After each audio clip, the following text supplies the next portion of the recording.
and welcome to another episode of the Heartland Franchise Guide, your insider's guide to all things franchising in the local area. I'm Blake Martin, local small business franchise owner and your Heartland Franchise Guide.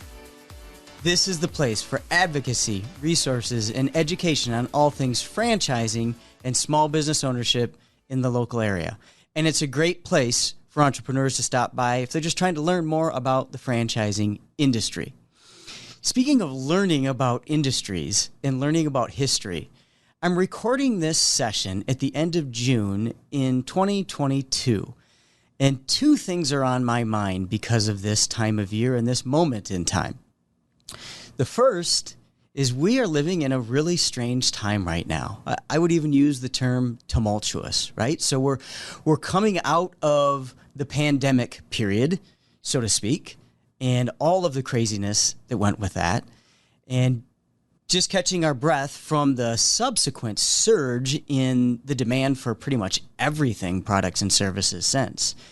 And just when we thought we were going to get a little of a break, not quite, right? A war in Ukraine. As I'm sitting here this week, domestic issues like Roe versus Wade got turned over this week. We've had gun violence. We have extreme political polarization. We've got inflation. Yes, the R word is starting to be used, recession. You all know as listeners, this isn't about platforms and this isn't about taking a position politically or socially. But those are just the realities of some of the things that are happening right now on a national and international scene. So it got me thinking, what kind of historical context is there for entrepreneurship during tumultuous times? And of course, the other thing on my mind is we're about to celebrate another year of our country's independence. We're coming up on the 246th anniversary of the Declaration of Independence in the United States of America. And there's many countries. Folks listen from all over from all different countries to this podcast, and many, if not most, countries have their own Independence Day to celebrate. So what does that mean? What were the founders of our country? And not just the founders that sat in Philadelphia in a room, but all of the founders of our country. What did they have to do with entrepreneurship? So I did a little bit of research, and I'm going to be referencing my laptop and some of the sources that I pulled up in recent days, and it's really interesting. It's really interesting what you can learn when you go past page 2 or 3 or 4 of Google sometimes, by the way, and get into some of the real contextual references. So what does the history of entrepreneurship have to say about the ability to start and grow small businesses for entrepreneurs in tumultuous times like this? When you first start thinking about it, most people's minds in this country go to two different things. One of them is those titans of industry, right? The ultimate examples of entrepreneurship culminating in its ultimate wealth and extravagance. The Carnegies and the J.P. Morgans and the Rockefellers, right? So we think about those and the ultimate risk takers and the ultimate reward. A very, very, very select few. The other thing is the agrarian roots of our country, right? Farming is the basis of so many things that built the economy in the United States of America. All we had was land in the beginning. And all farmers were entrepreneurs. And to this day, there's a whole lot of small business family entrepreneurs that are running farms. But it goes way beyond just those agrarian roots and those few titans of industry. And that's what I want to talk a little bit more about and tie in the thread of tumultuous times, because, man, have we had our fair share of tumultuous times in this country. What did entrepreneurship and small business look like during those times? We're going to talk about that today on the Heartland Franchise Guide. So first and foremost, right when I'm getting ready to reference the laptop, of course it goes dark on me. Well, you got to be willing to improvise if you're an entrepreneur and figure out different ways. How much can I remember from the notes I put together? Entrepreneurship runs through the entire tapestry of all of the tumultuous times in our history. Way back to the very beginning of settlements in this country. And let's talk about Latino Americans, the original Latino Americans, so Spaniards that came across the Atlantic. They were entrepreneurs. Let me give you some examples. Now, we know they came to the New World through tumultuous times and tumultuous challenges. A lot of the people that were on those boats coming across the Atlantic literally thought they might be swallowed whole by sea monsters. Not kidding. Read the diaries. Read the reports on it. And or faced major disappointment when they got here and didn't find entire cities of gold and fountains of youth. Yes, it's a real thing. That's what they were anticipating, and when they got there, they had to adjust and adapt their expectations in a very big way. Some specific examples. As early as the 16th century, so we're talking well before some of the common Northern European history in the United States. Near St. Augustine in Tallahassee, Florida, many of the folks that came across in those boats, they were here for entrepreneurial pursuits. Examples would include Tomas Menendez Marquez. He owned the La Chua Ranch, which stretched thousands of square miles, all the way from the St. Johns River in East Florida to the Gulf of Mexico. He produced more than a third of Florida's cattle during the 17th century. That's a lot. There was a lot of cattle even then. Juan de Ochoa introduced cattle in New Mexico during the late 16th century. Captain Alonso de Leon and Eusebio Francisco Quino introduced cattle to Texas and Arizona during the 17th century.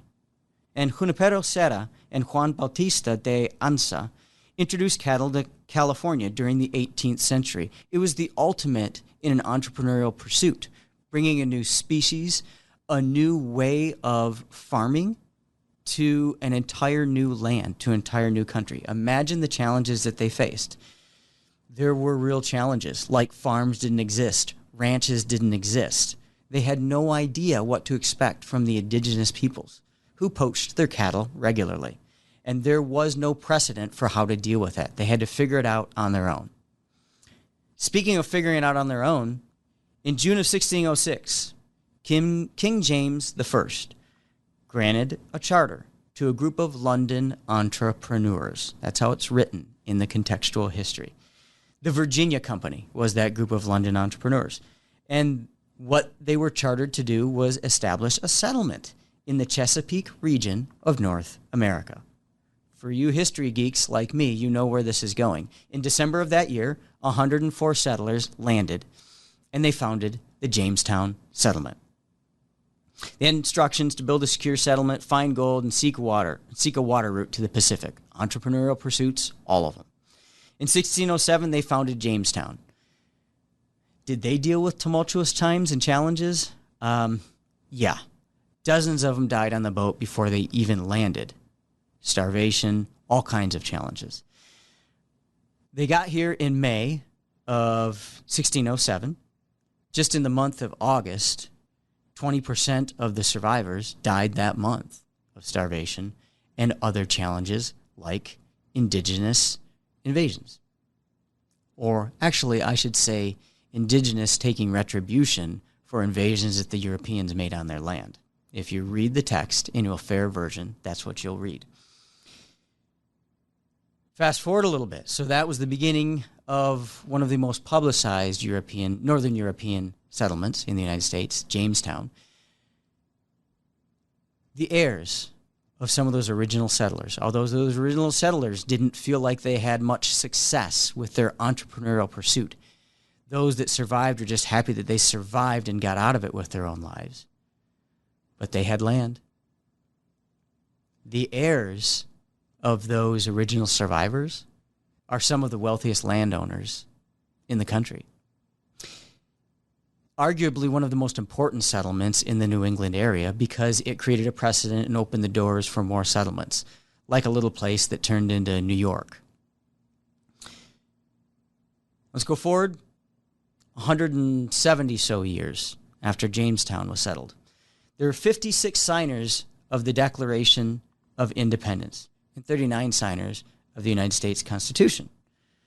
Nearly all of them were entrepreneurs. We'll talk about that in a minute. All of them, when they signed the Declaration of Independence, were committing treason against Great Britain, the most powerful economic and political force on earth. They were committing treason punishable by death, by hanging. These are entrepreneurs that knew what real risk was. And yes, these were tumultuous times. They were starting a revolution against the most powerful entity on earth that they knew of. Inc. magazine wrote a really interesting article in 2013 about the Declaration of Independence, the founding fathers, so to speak, and them as entrepreneurs. They were a bunch of doctors and lawyers, largely. Here's the thing, though. Doctors and lawyers back then in the 1700s, it wasn't the same as now where you graduate from a law school and you join a big corporate entity, a firm or a healthcare system. When you graduate with that specialty, sometimes what you're doing is not going to a college at all. It was the college of home. You studied the law books yourself. You studied the medicine books yourself. Maybe you were lucky enough for an internship of some sort with somebody who was practicing that specialty at the time. If you could get your hands on the books, you studied the books yourself, and then you practiced on some unlucky individuals to hone your craft. But you had to go out there and win your own customers. You had to go out there and figure out your own specialty, which was more of a generality, of course, with medicine and law at that time. But there were very few precedents for what you did. You were probably one of the only ones that did what you did in the geographic area where you were. Starts to sound familiar to entrepreneurs of today, right? Think about Abe Lincoln. If you want to get a picture of, right, all the stories and all the pictures that we see and hear about Abe Lincoln, many of which were very accurate, and him breaking out as an attorney. That was his first profession, right? And that was him studying, borrowing books, walking miles and miles to borrow a book from a neighbor, and then voraciously memorizing everything he could, because there was no school for him to attend, nor did his family have any money for him to invest in any school that there was to attend anywhere nearby him in the Illinois prairie. That's what a lot of people dealt with who were getting into professions at the time. So some specific examples. Before, during, and after the American Revolution, every small business, of course, was at risk of destruction during the revolutionary times. Destruction from the armies of the British Empire after the Declaration of Independence. So what kind of businesses were at risk of being destroyed from some of the founding fathers, from some of those who signed the Declaration of Independence, and then subsequently many of those same people signed the first U.S. Constitution? We have to start with George Washington when we're talking about founding fathers. He was a surveyor, a farmer, and, of course, an investor. Most of us don't read about that or remember that about him because, needless to say, his skills as a statesman and a general were so preeminent. They so dominated. They were so important to the history of our country. But he was all of those things. And here's some specific examples. He was the first to breed horses with donkeys to produce the American mule. George Washington. Yep. He grew countless varieties of trees and built a greenhouse full of exotic fruits, herbs, and plants. George Washington. His state-of-the-art mill produced flour, which he exported all over Europe. Mount Vernon was also home to a distillery. Yep, George Washington, the distiller.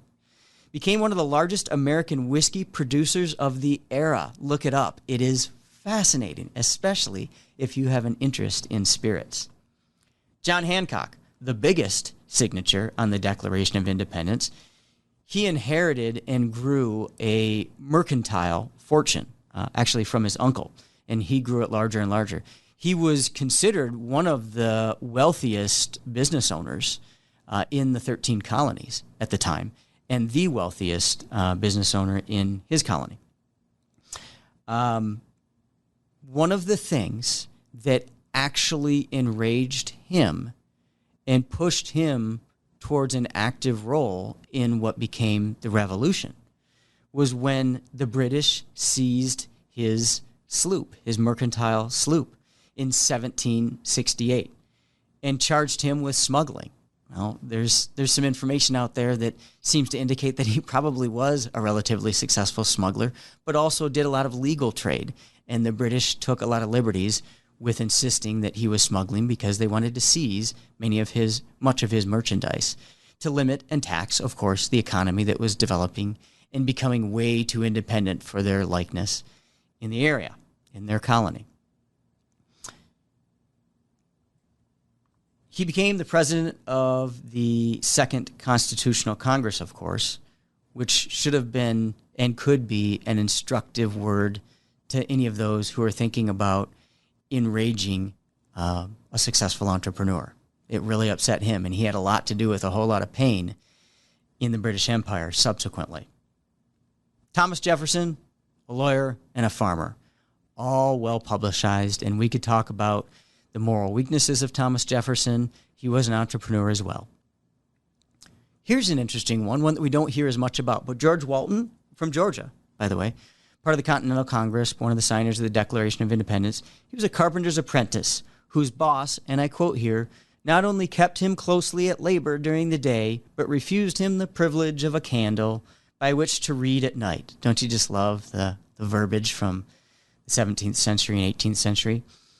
Undeterred from this, Walton would scrounge wood so as to be able to read by the fire. He learned enough that he was eventually able to study as a lawyer, became an entrepreneur, owned his own business. George Walton was a corporate refugee, escaping the binds of corporate America, or what was corporate America to him at the time, and became an entrepreneur. Fascinating, right? And then, of course, there's Ben Franklin, the ultimate serial entrepreneur, self-taught for sure, no question about that. He attended school for only 2 years. Did you know that? Not at all uncommon when you're one of 15 kids born in the early 1700s. He made enough to essentially retire from the running of his businesses by the age of 42. Now, the age of 42 wasn't so young back then when you were lucky to live into your 50s. However, good old Ben Franklin, he lived into his 80s, right? So he built a lot of wealth early. He was an inventor for sure, but his inventions weren't really what made him money, because he was a big believer in improvements for humankind, for mankind, being afforded at no cost to others. So he was kind of like one of the original open sourcers, right? If there was coding back then, he might have been one of the founders of open source. He was a printer first and foremost, as many know. He borrowed from friends to get the necessary capital, which a lot of others know. It was a really expensive, it was capital-intensive business back in that day. His autobiography says that he worked until 11 p.m. many times, sometimes all the way through the night, just to get print jobs to his customers on time. And that, he says, is what won him customers over his more established competitors when he started his business and was growing it early. Sounds really familiar to what we deal with today, even during tumultuous times. I mean, imagine tumultuous times, right? He's trying to grow a printing business, and there's no roads. There's certainly no internet. There isn't even really an organized mail system. Later on in his life, he had a lot to do with establishing that. Resiliency and persistence have always been in fashion in entrepreneurship in this country. By the way, Ben Franklin established his first contractual arrangement similar to a franchise in U.S. history. He established this first franchise-like system via a contract with a guy named Thomas Whitmarsh of Philadelphia in 1731, pretty early. Eventually, he expanded this business system into 4 countries and 4 colonies, but this was an early licensing relationship. And here's some really interesting news. The third owner of this licensing arrangement that Ben Franklin put together was his wife, Elizabeth, which starts the long, rich history of the prowess and importance of women in franchising in this country. To give you an example, female franchise entrepreneurs, and female is really important to the start of franchising. From the International Franchise Association's website, our primary trade association, the first formal modern-day franchise system with a formal training program, with support systems for their owners, and royalty fees, was a Canadian-born American, Martha Matilda Harper, of course, of the Harper Method Shops. Started in 1891, it was a hair care franchise. Martha started a business. She was a scrappy entrepreneur at a time when women weren't entrepreneurs. They didn't start their own businesses. That wasn't ladylike back then. Martha didn't care. She didn't give a dang about what the conventional wisdom was or what the right way to do things was supposed to be. Eventually, she grew this into 500 salons, and it lasted for 80 years. It wasn't until 1972 that the last Harper's Method shop closed up shop. Very successful, and so many in the franchising industry, almost all of us in the franchising industry, frankly, learned from her original lesson. Here's a really cool read. Google Essays on Articles and Miscellany by Ben Franklin, by the way. Really interesting read if you like self-improvement stuff. So this was written back in the 1700s, contributed to at least by Ben Franklin, in a biography / autobiography on the history of his entrepreneurship. Let's be honest, when we talk about the founding fathers of this country, it goes way beyond Caucasian males sitting in rooms in Philadelphia. If we don't want to talk about the true roots of our country, and it's not all peaches and cream, but everybody was involved in tumultuous times in franchising in the history of our country. African Americans were a tremendous part of early entrepreneurship, despite unbelievable challenges, the types of challenges we'll probably never know in this day and age. They were constantly faced with the threat of enslavement or just trying to free the chains of enslavement so that they could do something on their own or just do something for themselves. Even those that were lucky enough not to come over as slaves but came as freedmen or earned or paid for their own freedom, escaped for their own freedom, they constantly lived in fear of reprisal by death or re-enslavement or just initial enslavement, even if they were already freedmen and freed women in the North. But they persisted as entrepreneurs. They found a way and started their own things because often that was the only thing they could do, was start their own thing if they actually wanted to earn any kind of income whatsoever. In the 1600s, there's numerous accounts of African American freedmen who learned the Native American languages and became scouts and trappers and surveyors, or even licensed themselves out to trappers and surveyors, and so had their own outfitting businesses per se. You want to talk about throwing caution to the wind, right? They could have been killed at any moment by Native Americans, even if they were in Western America where they had a little bit of arm's length distance from the entrapments of slavery. But still, they were at constant risk. It didn't stop them. Give you a couple examples. Mr. George Bonga, who lived in Duldo, Minnesota. He was a trader, a trapper, and an interpreter at the signing of the Chippewa Treaty in 1837. So this guy became very important to the economy of that part of the country. James Beckwourth. That's Beckwourth with a Beckwourth. Google this guy. You want to talk about a badass-looking individual. You would not have messed with him if you ran into him on the trail. He was a freedman in the early 1800s who became self-employed. He centered his work on being a mountain man, an explorer, a trapper, and a trader. Worked a lot with medicine when it came to trading, by the way. He's credited with the discovery of a pass through the Sierra Nevada, which became one of the primary passes used by traders, trappers, and pioneers. And to this day, it is named after him. It's Beckwourth Pass, Wourth. Look it up. Really interesting background there. He established the trading post that he called the Giant Blackwell Fort at Pueblo, Colorado. And he actually became a chief in the Crow tribe. Move forward a few years into the history of African American success in entrepreneurship against all odds. Frederick Douglass, a much better known and far more famous, historically speaking, African American. He was a famous abolitionist, of course. Maybe if you're listening to this in another country and you don't know the name Frederick Douglass yet. He also founded a printing business, and he ran it.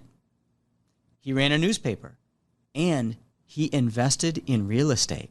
It wasn't until 2018 that one of the historical societies that has preserved much of his holdings and his family's holdings, they found a deed to a property that made it very clear that he had real estate ownership for investment purposes in at least one property, probably more. This was just one surviving one. He was a savvy entrepreneur, not just one of the most eloquent speakers and persuasive abolitionists in the history of our country, but an entrepreneur.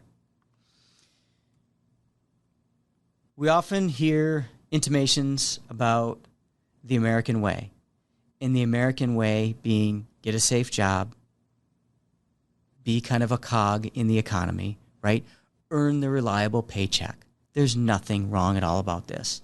A secure paycheck to provide for your family, etc., etc. The historical records kind of contradict this, though. Many of the people who built the foundations of our economy, the foundations of the fabric of our country and our economy, they always have been entrepreneurs, and they have been so through tumultuous times. I don't mix words on this podcast, as you know. I'm not pretending that we're not living through challenging times that include inflation and a pending recession and social challenges and political challenges, but these aren't new. And the resounding answer is entrepreneurship and new and growing small businesses have always dealt with and have always persevered through these kinds of challenges, many times through much, much greater challenges than we're facing right now.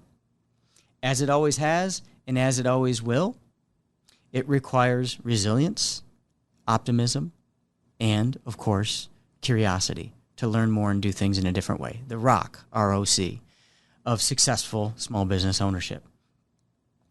None of these accomplishments happened under idyllic circumstances. We're not dealing with idyllic circumstances right now. But entrepreneurship is the American way. The American way is persisting through challenging times. And as I'm recording on the eve of what is going to be the 246th anniversary of the independence of the United States of America, my research tells me that challenging times can be times when fortunes are made. That, of course, is the Oracle of Omaha. These are the times when fortunes are made. If you're that person that's willing to take some risk when others aren't. Thank you for listening to another episode of the Heartland Franchise Guy. I'm Blake Martin, local small business franchise owner and your Heartland Franchise Guy. And I want to remind you, don't keep our podcast a secret, any different than I want you to keep this interesting history of entrepreneurship a secret. Share it with your friends. Subscribe, share, and comment on all of our platforms. We want your help in growing and teaching others who could learn something from the Heartland Franchise Guy. Thanks for joining us, and we'll see you again soon on another episode of the Heartland Franchise Guy.